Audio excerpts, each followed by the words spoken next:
Welcome to my YouTube channel. Dictation start होगी 5 second बाद।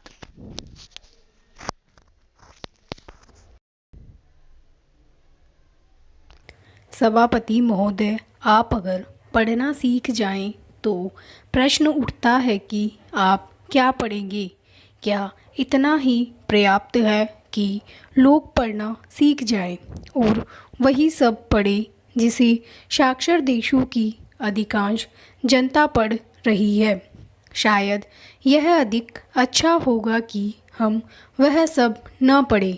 मैं नहीं सोचती कि साक्षरता के विकास में स्वतः हम मूल्यों को विकसित करते जाएंगे। अगर चुनाव मूल्यों को अपनाने और साक्षर बनने के बीच हो तो स्पष्ट है कि हम पहले का चुनाव करेंगे। लेकिन मैं पूरी तरह सहमत हूँ कि अगर आप दोनों को एक साथ पा सकेंगे तो यह बहुत ज़्यादा अच्छी स्थिति होगी, क्योंकि उससे औरों के मूल्यों और विचार जगत के लिए मन की खिड़की खुल जाती है।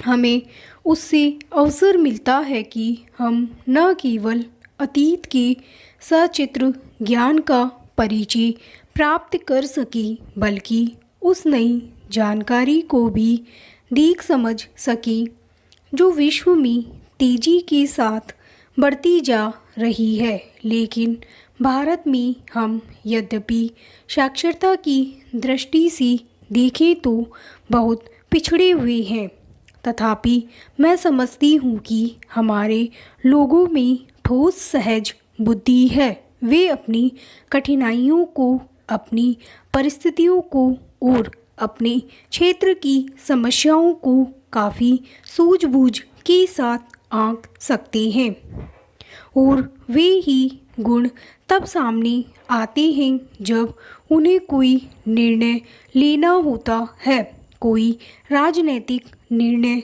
करना होता है। राजनीति प्रणालियों की अंतर्गत जनता की गहन प्रतिक्रिया तब व्यक्त होती है जब लोग अपनी इच्छा को स्वतंत्र भाव से और कारगर ढंग से प्रकट कर सकें।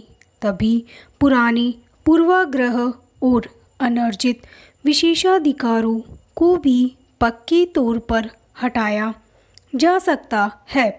यह बात नहीं है कि इस क्रम में कोई विकृति पैदा नहीं हुई है, लेकिन समान रूप से विचित्र तथ्य यह है कि वैसी स्थिति में अपने आप को सुधारने के लिए अविलंब कार्यवाही की जाती है। फिर भी जब हमें अपने यहाँ के अधिकांश राजनीति शास्त्रियों की किताबें पढ़ते हैं या अखबारों और पत्रिकाओं में लेखादि पढ़ते हैं तो ऐसी स्फूर्तिदायक बातें हमें देखने को नहीं मिलती। आप मुझे यह कहने के लिए क्षमा करें कि उनसे ऐसा लगता है कि एक नीरस सामान्यता का क्रम कभी टूटेगा ही नहीं। आलोचना की बात समझ में आ सकती है, वास्तव में उसकी राजनीति की जैसे कि अन्य कार्य क्षेत्रों में भी बहुत आवश्यकता होती है। वैज्ञानिकों का यह कर्तव्य है कि वे हर बात की नाप तोल करें।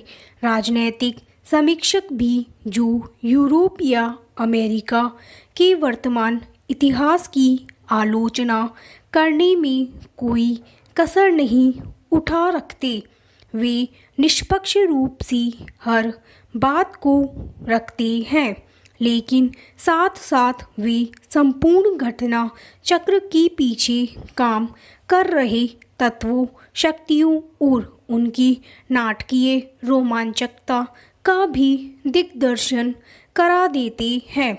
मैंने प्राय यह अनुभव किया है कि न केवल हमारे अखबार बल्कि विद्वान लोग भी किसी घटना चक्र को उसकी संपूर्णता में नहीं देख पाते।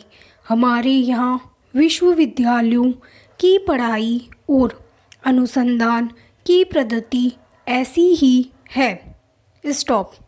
आपको यह डिक्टेशन अच्छा लगा हो तो प्लीज़ चैनल को लाइक करें, सब्सक्राइब करें और बेल आइकन पर क्लिक करें।